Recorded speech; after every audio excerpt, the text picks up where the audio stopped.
On this vote, the yeas are 414, the nays are 11. 2/3 being in the affirmative, the rules are suspended, the bill is passed, and without objection, the motion to reconsider is laid on the table.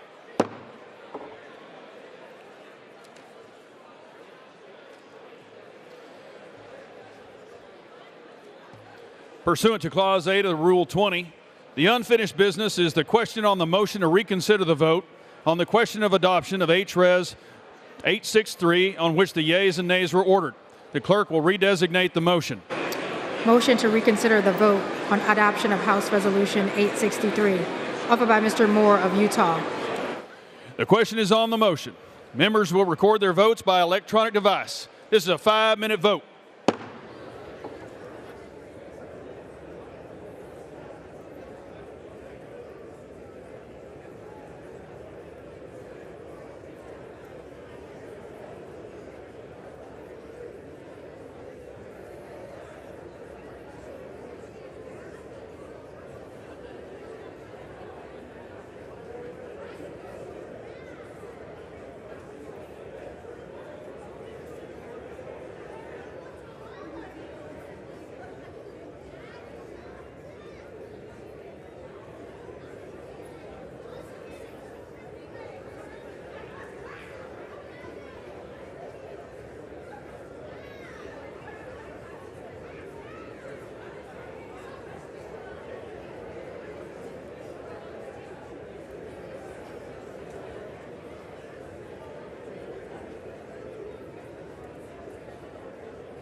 Does any member wish to change their vote?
On this vote, the yeas are 216, the nays are 211. The motion is adopted.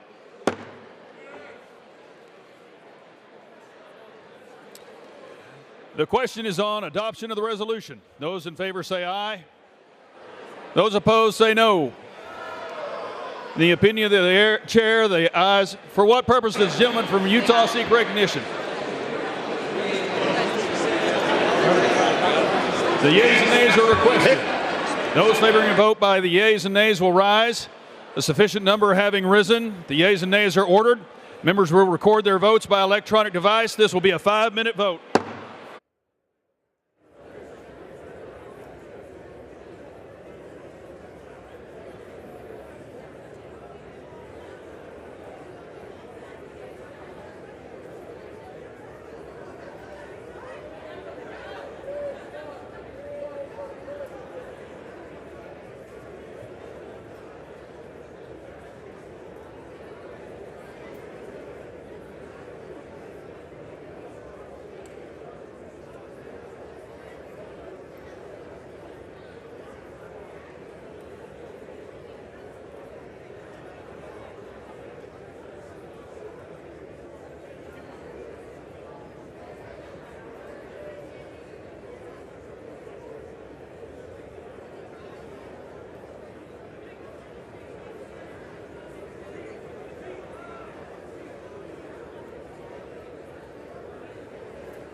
On this vote, the yeas are 214 and the nays are 213.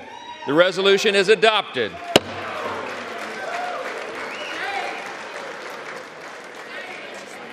Pursuant to Section 2A of House Resolution 996, House Resolution 995 is hereby adopted.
The House will be in order. Will members please move their conversations outside? The House will be in order.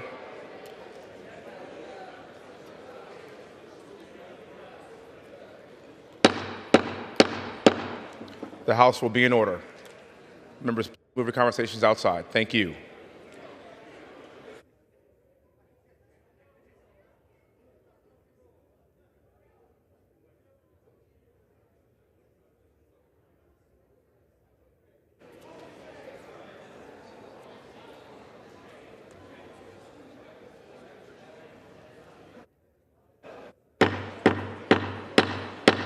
The House will be in order. First one. The chair will now entertain requests for 1-minute speeches. For what purpose does the gentleman from Pennsylvania seek recognition?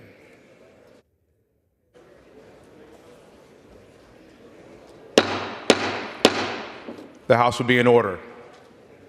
Mr. Speaker, request unanimous consent to address the House for 1 minute and revise and extend my remarks. Without objection, the gentleman is recognized for 1 minute.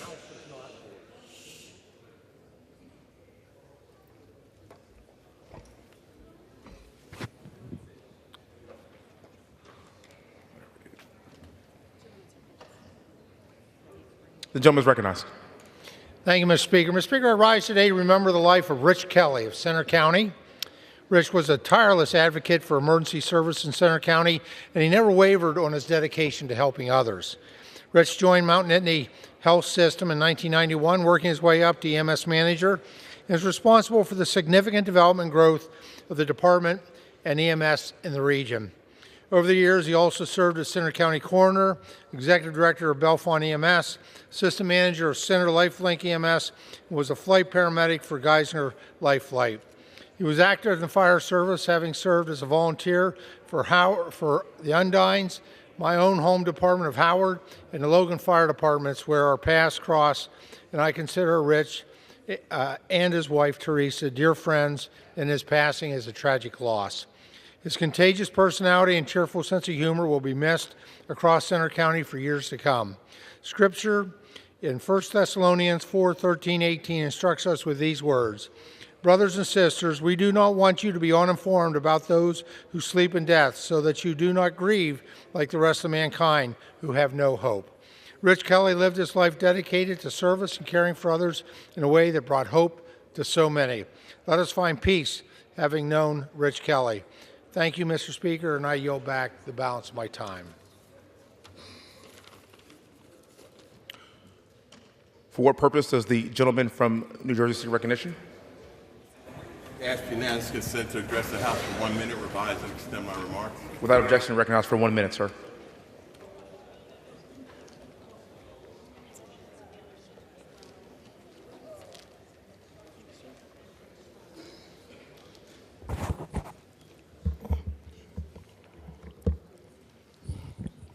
Mr. Speaker, I rise today to discuss how the House Republicans make the border crisis worse to harm America. Last week, they failed in their political stunt to impeach Department of Homeland Security Secretary Alejandro Mayorkas. There was no reason at all to do this in the first place. Then they failed to pass an appropriations bill because they did not include border security funding. But let's be honest, Republicans are not interested in border security. Their master, Donald Trump, told them to do nothing so he could use it as an election ploy. So they are allowing more undocumented immigrants to enter this country, and they're allowing dangerous fentanyl and other drugs to threaten the lives of Americans. They do it so this can be the kiss the feet of their boss and fearless leader. And they are robbing resources and funding from hardworking Americans to do it. It is an example of cowardice that has no equal in America. And with that, Mr. Speaker, I yield back. For what purpose does the gentleman from Tennessee seek recognition? Thank you, Mr. Speaker. I seek unanimous consent to address the House for 1 minute to revise and extend my remarks. Without objection, recognized for 1 minute. Thank you, Mr. Speaker. I rise to honor a true American hero who gave his life while keeping my community safe. On Thursday, February 8, a violent criminal opened fire during a traffic stop. He put Blount County Deputy Shelby Eggers in the hospital and killed Deputy Greg McCowan, who was 43 years old. McCowan was known for being a loving man and a brave officer. His family was the light of his life, Mr. Speaker, and he loved them dearly. His fellow deputies knew that they could count on Deputy McCowan when he was serving alongside them. One of his colleagues described him as one of those guys you always wanted on your side. In 2021, he received the Sheriff's Office Life-Saving Award for rescuing a man from a burning vehicle. And I want to give my sincere condolences and prayers of healing to Greg's parents, Dallas, Elizabeth, and Jeff, his fiancee Leah, his children Kaylee and Caden, Leah's children, Kaven and Jacob, his granddaughter Ella, his sister Charity, and everyone else who knew and loved him. I also want to thank a very good friend of mine, Blount County Sheriff Jimbo Barong, for his leadership through this tragedy. He's a good friend of mine, and I know he has been working so hard to take care of his department and deal with this incredible loss. Earlier today, they caught the murderer, and it was due to East Tennessee's law enforcement tireless work to bring him to justice. We can never forget exactly how much our law enforcement sacrificed to keep us safe every day, Mr. Speaker. My prayer is that this never happens to any of y'all's communities. Thank you, and I yield the remainder of my time. Thank you. For what purposes does the gentlewoman from Michigan seek recognition? Mr. Speaker, I ask for unanimous consent to address the House for 1 minute and to revise and extend my remarks. Without objection, recognized for 1 minute. Thank you, Mr. Speaker. Today, we mark the first anniversary of the shooting at Michigan State University that took the lives of Ariel Anderson, Brian Frazier, and Alexandria Verner, and physically injured 5 others. I spent today's anniversary on campus in East Lansing, where I saw firsthand how the pain and trauma of that terrible day continues to reverberate throughout the Spartan community. I was heartened to see so many people turn their emotions into action through the day of service at the Hannah Community Center at the International Center. As a member of Congress, as the first member of Congress that we can find who has faced 2 school shootings, both at MSU and at Oxford High School, I know too well how these events rip a hole in the lives of the community, one that remains long beyond the headlines. A place that's burned into my brain is the place I spent the night that evening a year ago, the East Lansing Police Department, in the hours-long manhunt that went on. It seemed fitting to go back today to thank them, the fire department, the first responders. We have responded in Michigan. In response to the MSU shooting, the Michigan legislature stepped up and passed the most robust and comprehensive gun safety legislation in our history. In our courts, we just recently convicted the mother of the shooter in the Oxford High School shooting. We are setting an example of how to respond when our kids are crying out for leadership. Thank you, and I yield back. For what purposes the gentleman from Georgia seek recognition? For 1 minute to revise and extend my remarks. Without objection, you're recognized for 1 minute, sir.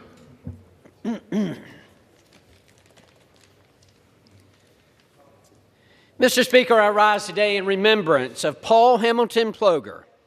Paul grew up in Darien, Georgia, before moving to Brunswick, where he finished high school at Glenn Academy. Following graduation in 1960, he was commissioned as an ensign in the United States Navy, and he was stationed in many different states across the country.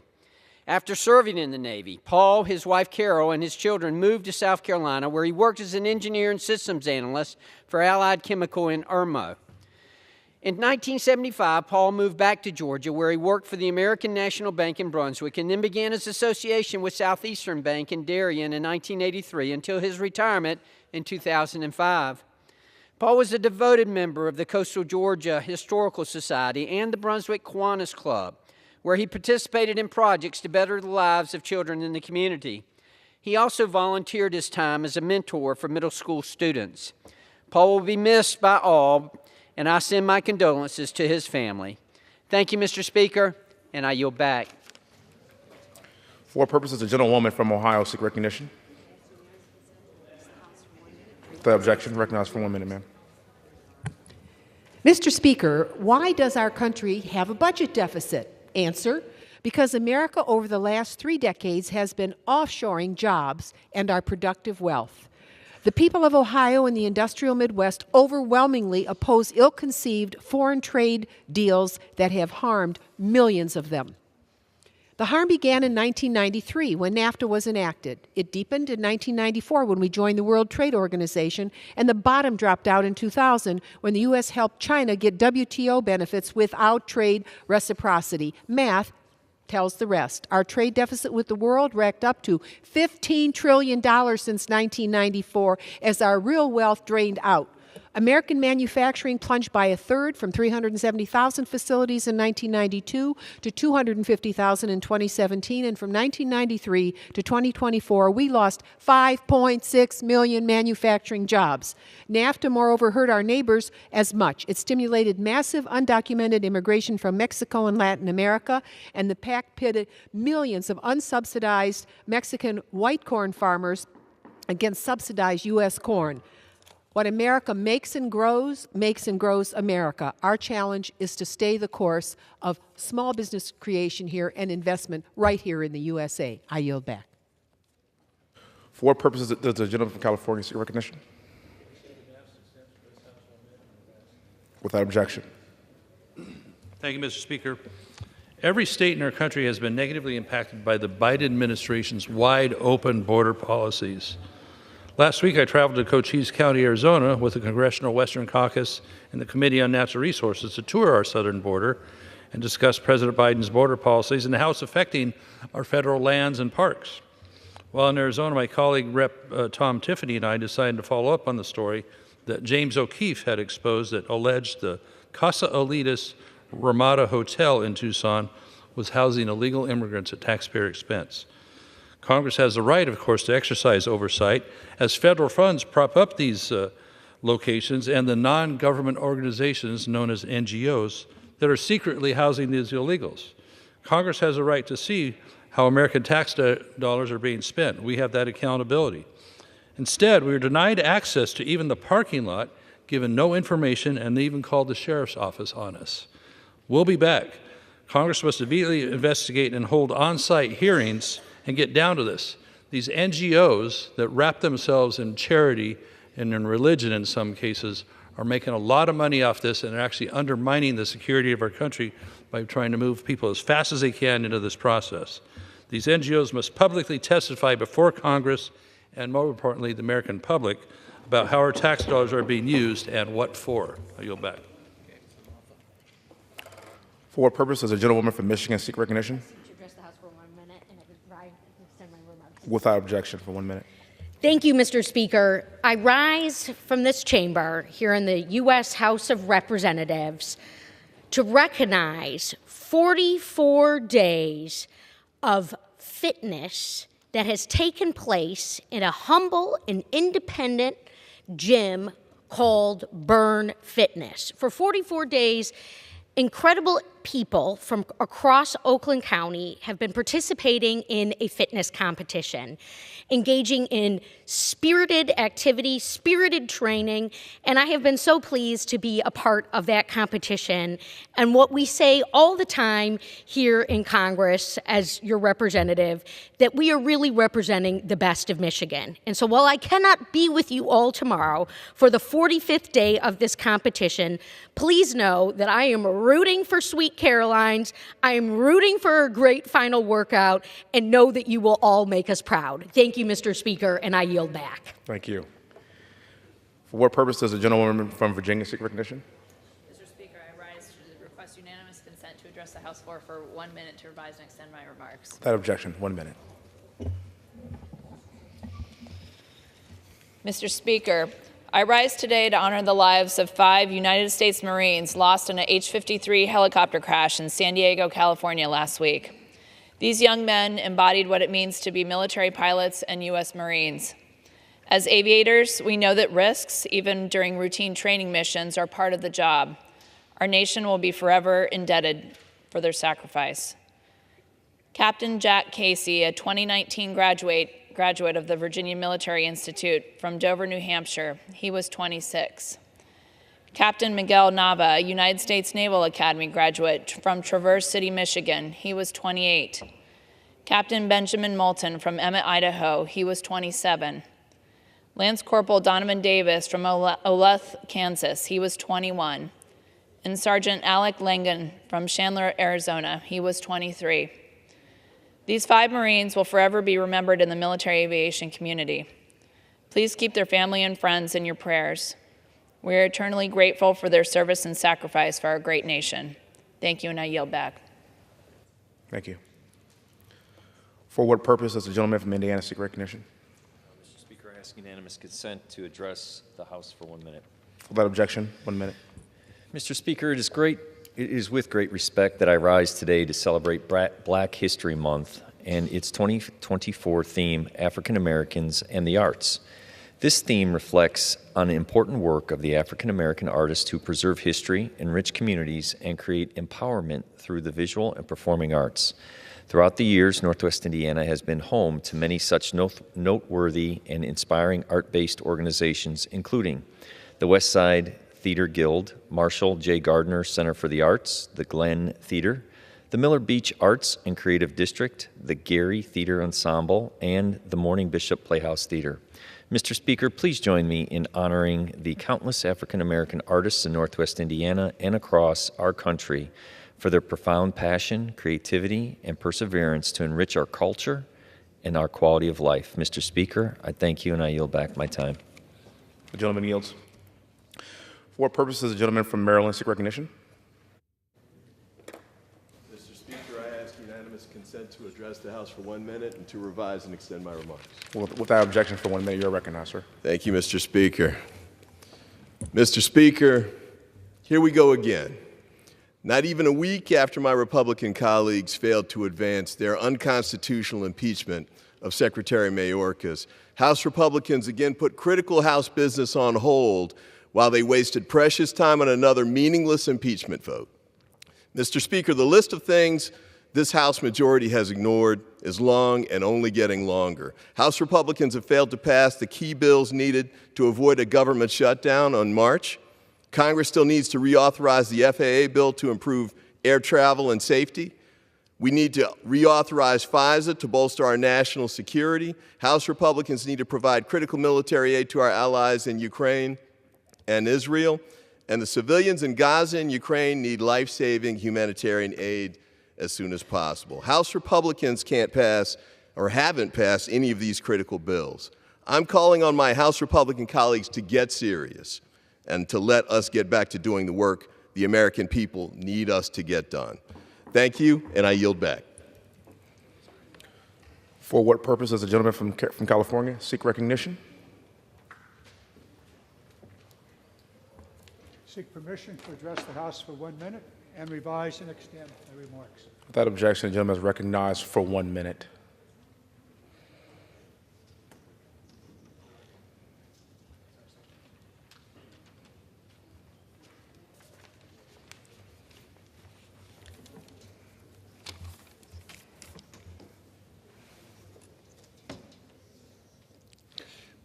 Thank you, Mr. Speaker. I rise today to honor the life and legacy of Mayor Irma Anderson, a trailblazing leader within Contra Costa County. Mayor Anderson, who passed away at the age of 93, leaves behind an indelible legacy as mayor, nurse, and community advocate. After working for Contra Costa County Health Department for 20 years, Mayor Anderson's commitment to service led her to make history as the first black woman to serve as a Richmond City Council member and the first black woman to be elected mayor of a major California city. Mayor Anderson's career in public service was characterized by her spirit for advocacy and commitment to giving voice to the underrepresented. She developed a historic partnership with the West Contra Costa Unified School District. Mayor Anderson will be remembered for her decades of service to Contra Costa County and her genuine spirit of kindness and compassion. I'd like to extend my deepest sympathies to Mayor Anderson's loved ones who are here in the room today. I know they and the people of Contra Costa County will join us in celebrating her life and legacy. With that, I yield back. The gentleman yields. For what purpose does the gentlewoman from Texas seek recognition? Ask unanimous consent to address the House for 1 minute.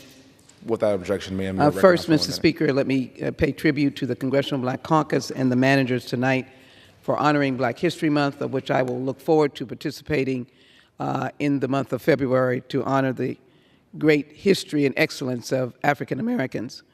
But at this time, I want to call upon Speaker Johnson to do his work. There is a $60 billion bill that will help us fund the desperate people of Ukraine and Gaza and Israel and Taiwan, and be able to help the Palestinian families. It is ready, having been voted on in the early hours of this morning from the Senate. Let the House do its job, do its will. Let us vote. 300 of us will vote to push that legislation forward. But yet tonight, we did a foolish thing, and that is to pass an impeachment of a very qualified and effective Secretary of Homeland Security. Do your job, Mr. Secretary. Do not be impacted, Secretary Mayorkas, by this false attempt to diminish you. Help us as we work toward making the border safe, and that's the way we do it, by doing our job and passing also the funding bill that has been put forward. I ask my colleagues, let's do our job. I yield back. The gentleman yields. For what purpose does the gentleman from North Carolina seek recognition? Without objection, you're recognized for 1 minute, sir.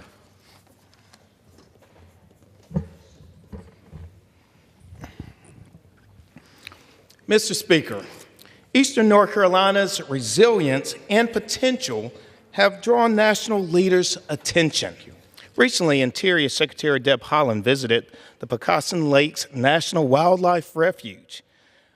We're grateful for her presence and the announcement of $1.4 million for the Scuppernong River Boardwalk renovation. This investment reflects our collective efforts towards a vibrant future for Eastern North Carolina.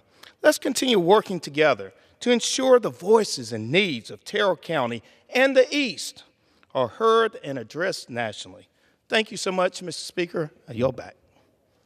Gentleman yields.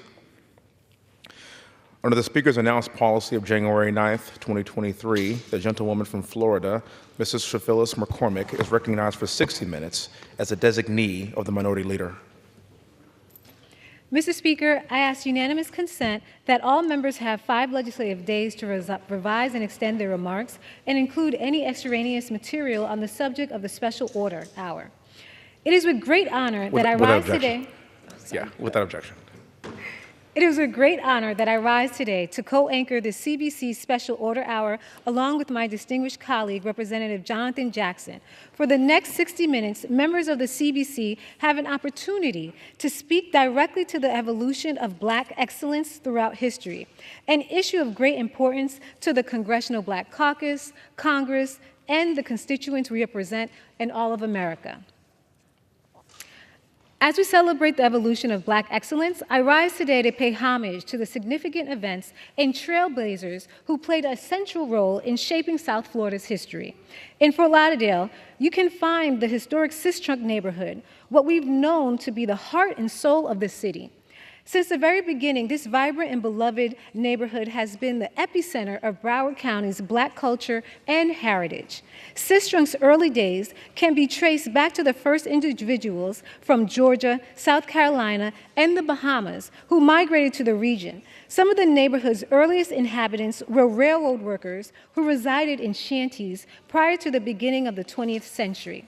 After the railroad tracks were finalized, some workers found other employment and became Fort Lauderdale residents, once the city was officially incorporated in 1911.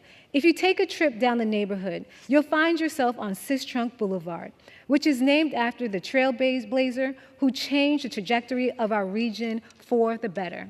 First born in 1891, Dr. James Franklin Sistrunk is a pioneer whom our community owes a debt of gratitude. He graduated from Meharry Medical College in Nashville, Tennessee. Dr. Sistrunk later served his nation in World War I before relocating to Dunham to practice medicine. He later moved to Fort Lauderdale. Despite being a qualified surgeon, the color of his skin prevented him from working in white hospitals. In 1938, he joined Dr. Von D. Mizell to establish Fort Lauderdale's first medical facility to treat Black patients, Providence Hospital. It opened after a farm truck carrying dozens of Black workers overturned near a whites-only hospital. The workers were told that they could only receive treatment outside. Once again, let me repeat that. The Black workers could only receive treatment outside. During his 44 years of practice, Dr. Sistrunk delivered over 5,000 babies. Throughout Broward, Dr. Sistrunk would attend to patients in their homes and assist those who were financially strained. After the desegregation of public hospitals, Dr. Sistrunk became an active member of Broward General Hospital.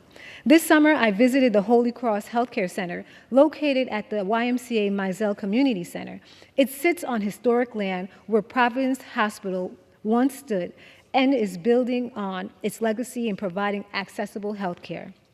As we celebrate Black excellence, I'm honored to pay tribute to Dr. James Franklin Sistrunk, who transformed the health of Broward County in more ways than one. It is now my honor to yield to my colleague, Donald Payne from New Jersey. Speaker, first, let me thank the gentlewoman from Florida for her leadership in this Congress on these important special order hours that the CBC have been involved in. She's done an exemplary job in making sure she's able to rally the cattle and keep them in order. And I just wanted to acknowledge that. Mr. Speaker, I rise today to discuss the evolution of Black excellence during Black History Month. I've said on this floor that the African American story is the greatest success story in our country's history. And we are here to highlight some of those many examples of that success.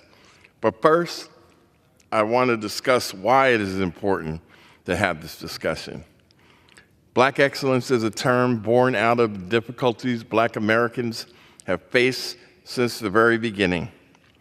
It is a term that helps change the historical perception of Black America. And it focuses on the millions of Black Americans that have helped change that perspective.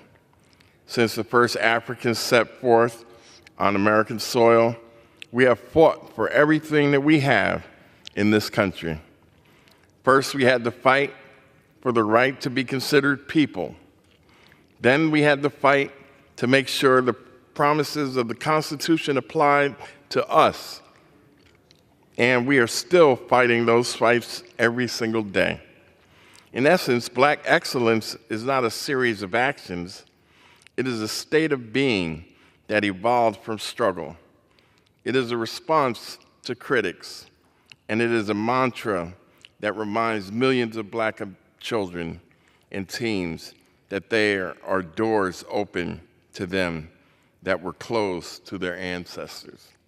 Usually, Black history and Black excellence focuses on the most famous Black Americans, like Frederick Douglass, Dr. Martin Luther King, Shirley Chisholm, Jesse Owens, Maya Angelou, Michael Jordan, and Oprah Winfrey. However, history is filled with Black Americans who need to be recognized more often. Americans like Bayard Rustin, who organized the March on Washington, Bessie Coleman, the world's first licensed Black pilot, Alice Coachman, the first Black woman to win an Olympic gold medal, Benjamin Davis Sr., the first Black general in the U.S. Army, Dr. Rebecca Lee Crumpler, the first Black woman to earn a medical degree in the U.S., and Frederick McKinley Jones, a Black inventor who made it possible to transport blood and donated organs across this country. His invention alone saved tens of thousands of lives. Today, Black Americans carry on their tradition of excellence in a variety of fields and professions. Dr. Kizzmekia Corbett helped create a COVID-19 vaccine. Vincent Glover was the first Black astronaut to live and work on the International Space Station for an extended period of time. Rashida Jones is the president of MSNBC and is the first Black executive to run a major news network. Brian Stevenson, executive director of the Equal Justice Initiative, has helped hundreds of wrongly convicted Americans get the justice and freedom they deserve. Tristan Walker co-founded an organization to help minority students get jobs with the country's leading technology firms. And today's Congressional Black Caucus is filled with political leaders who have triumphed over adversity. Their stories are exceptional examples of Black excellence. Yet, these Black Americans are only a few of the millions who have worked to help our communities and our country every day. And their work inspires African American school children everywhere to find their own means to achieve Black excellence. And with that, Mr. Speaker, I yield back. I'd like to thank the Honorable Donald Payne, and now I'd like to recognize our next speaker, Honorable Lucy McBath from Georgia. Well, thank you. First, I'd like to say thank you so much to Representative Shifless McCormick. Thank you so much for diligently holding the Congressional Black Caucus Special Order Hour, and don't know what we would do without you. So thank you. Mr. Speaker, I am proud to participate in this evening's Special Order Hour celebrating the evolution of Black excellence throughout history. The stories and triumphs of Black Americans deserve to be commemorated actually all year long, but especially during Black History Month. The legacies of the men and women who shaped this nation's history impact our daily lives in countless ways. And it's my honor to take just a few moments to share highlights from the communities that I am proud to represent. I grew up in the heart of the civil rights movement. I was the baby in the stroller at the March on Washington, and my father was the president of the Illinois chapter of the NAACP, and my mother a nurse. My parents' teachings and example made such a strong impression on me, even as a little girl. And some of my fondest memories were watching them direct meetings in our home and prepare for marches while caring for and lifting up each and every person that they interacted with. And as the daughter of civil rights leaders, I know how hard fought our freedoms are. In Georgia, we proudly claim two of this nation's most prominent civil rights leaders, Dr. Martin Luther King Jr. and the great Congressman John Lewis, whose presence and influence this legislative body misses every single day. But Georgia's legacy of Black excellence extends far beyond Atlanta and reaches every corner of our state in a multitude of ways. In my district, Georgia's 7th congressional district, I am proud of the incredible transformation in Black history that has taken place over the last 200 years. In Gwinnett County, Salem Missionary Baptist Church was founded in Lilburn around 1834 when slaves constructed a meeting place to gather and worship. Just 3 decades later, Hopewell Baptist Church was founded by freed slaves. The original building was destroyed in a fire in 1920, but its congregation continued to grow, and the current church building was dedicated in 1993. In the early 1920s, entrepreneur Robert Livesey purchased the McGuire Livesey House, a former plantation in South Gwinnett, and dubbed it the Promised Land. As the decades passed, this property became a thriving farm and Black business hub in the region, bringing a sense of independence and empowerment for the local Black community. In Lawrenceville, the Hooper Renwick School was the only Black public high school in Gwinnett County until the end of school segregation. The Hooper Renwick School merged with the Gwinnett County school system in the 1960s, and plans are currently underway to transition this building into a library and Black History Museum. And in Johns Creek, the Macedonia Cemetery is a historical site of deep local significance, the resting place of dozens of enslaved individuals and their descendants. Black Americans continue to excel and reach new heights through the leadership of notable figures in our community, whether it be in education, medicine, government, science, technology, sports, or fine arts. Other history makers in my district, such as Beauty Baldwin, was one of the first Black teachers at Central Gwinnett High School. She later served as the state's first Black female school superintendent, and Baldwin Elementary and the Gwinnett voter registrations and elections buildings are named in her honor. Everton Blair made history by becoming the youngest person and the first Black and LGBTQ+ person ever elected to the Gwinnett School Board. He graduated from Shiloh High School and Harvard University and was a policy fellow in the Obama administration. Nicole Love Hendrickson is the first African American and the third woman to serve as the Gwinnett County's chair.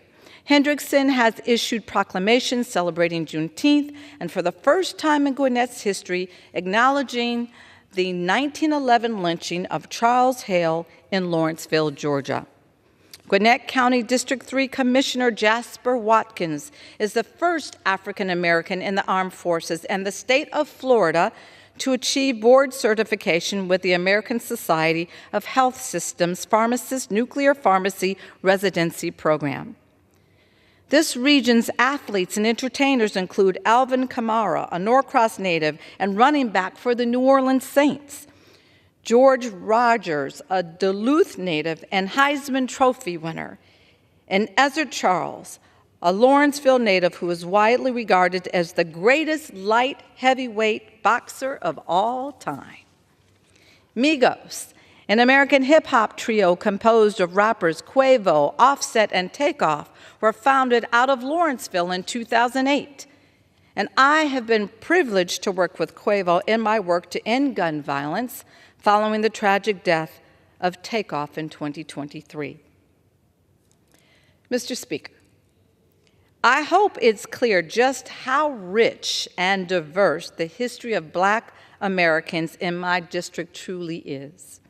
Each and every day, men and women are making tremendous impact in shaping the future of our growing community.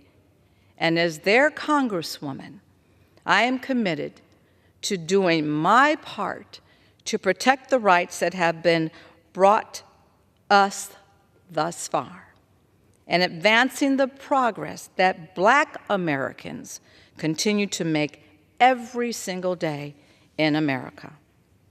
And I will march on until victory is won.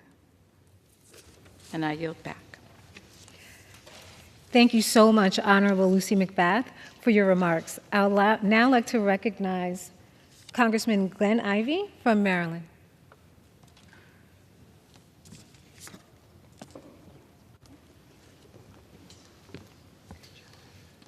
I thank the representative for yielding and allowing me to participate in celebrating Black History Month. Mr. Speaker, this week I will be introducing the Frederick Douglass Congressional Gold Medal Act, which will honor Frederick Douglass with a long overdue expression of national appreciation and celebrate his legacy with a Congressional Gold Medal. I'm proud to offer this bipartisan legislation with my colleague, Congressman Andy Harris, whose district includes the historic birthplace of Mr. Douglass. Mr. Speaker, nearly 130 years since his passing, Frederick Douglass's remarkable life remains a beacon of inspiration to all Americans.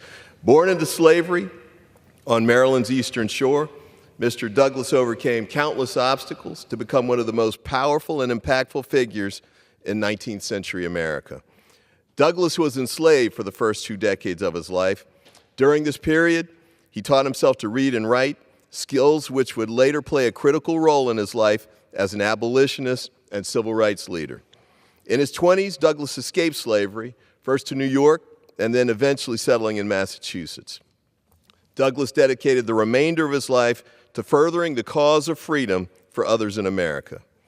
Beginning in the 1840s, Douglass became active in the abolitionist movement, often utilizing his profound oratory and writing skills to captivate and inform his audiences. As a writer and publisher, Frederick Douglass used the power of his written work to document the cruelty of slavery and push for abolition. He was the publisher of The North Star, a newspaper that he authored, and multiple autobiographies in which he shared the brutality of his enslavement in Maryland. Douglass exposed the oppression of enslaved Americans, speaking powerfully at abolition conventions and meeting with civic leaders. In 1852, Douglass delivered his famous 4th of July address in Rochester, New York. In this speech, Douglass asked the question, "What to the slave is the 4th of July?" While commending the ideals of the Founding Fathers, he also noted the hypocrisy of such ideals in relation to the treatment of enslaved Americans as he had been.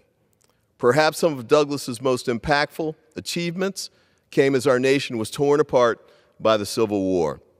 Douglass was a key advocate in ensuring that the Civil War brought about the end of slavery in the United States As the war began, Douglas recruited African American men to join the Union Army, including his own sons.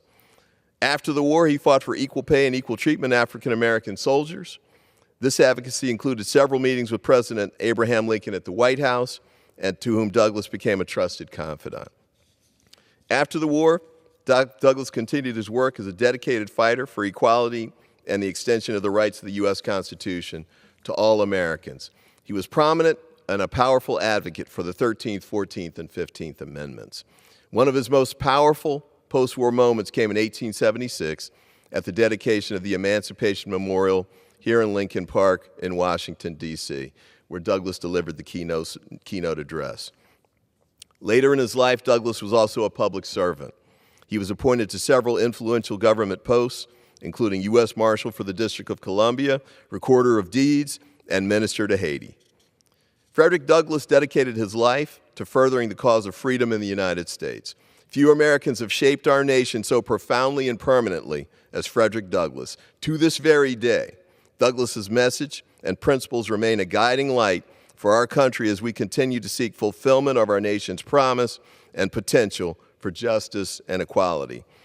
And yet, although the immeasurable impact of Frederick Douglass elevated him to the pantheon of some of the greatest Americans, he's never received a proper official commendation from Congress for his contribution to our nation. If awarded, this medal would be displayed at the National Museum of African American History and Culture right here in Washington, D.C., where Americans can view the medal and learn more about Douglass's legacy. It is long past time for Congress to bestow this honor upon an American whose indelible impact is still felt today and will continue to be felt for generations to come. Therefore, I urge my colleagues on both sides of the aisle to support this bill. Thank you, and I yield back. Thank you so much to my colleague, Glenn Ivey. I would like to yield this time to myself now. As we celebrate Black history, I rise today to recognize the cornerstone of Black achievement in America, historically Black colleges and universities known as HBCUs. As a proud alumni of Howard University, proud wife of a Howard Law graduate, and proud mother of a Howard University student, I speak from personal experience when I say that HBCUs have the transformative power to shape the leaders of tomorrow. HBCUs have a long and illustrious history of deeply intertwining with the struggle of civil rights and the fight for equality. From their inception during the era of segregation to the present day, these institutions have remained safe havens for where Black scholars, in spite of their systemic barriers, can flourish intellectually, academically, and culturally. My own journey to Congress, firmly rooted in the halls of Howard University, is a statement to the power of an HBCU education. It was at Howard University that I received not only a world-class education, but also absorbed the values of community, service, and social justice. It was at Howard University that I witnessed how education can be a catalyst for change and help others realize the American dream. HBCUs have generated half of the Black lawyers, 40% of Black engineers, 80% of Black judges, and 70% of Black doctors nationwide. They graduated 27% of Black Americans with bachelor's degrees in STEM subjects, putting them at the forefront of innovation. These figures demonstrate the undeniable impact of HBCUs in nurturing talent, fostering academic excellence, and empowering Black students to realize their fullest potentials. However, HBCUs are significant for reasons far beyond academics. They are a focal point for the preservation of culture, where the rich legacy and history of the Black community are honored. HBCUs serve as a catalyst for economic empowerment, providing disenfranchised groups with upward mobility. As we reflect on the importance of HBCUs, let us not forget the ongoing challenges they face, despite their contributions. HBCUs grapple with inadequate funding and crumbling infrastructures. It is incumbent upon us all, as advocates for equality and stewards of education, to ensure that HBCUs receive the support they need to continue shaping future leaders.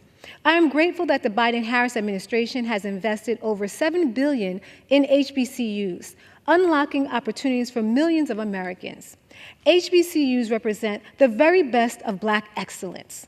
We can all draw inspiration from unwavering resilience that underpins these institutions.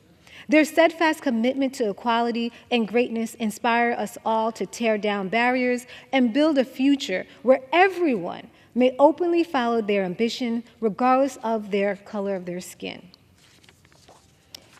In closing, Mr. Speaker, you have heard from my distinguished colleagues about the evolution of Black excellence throughout history.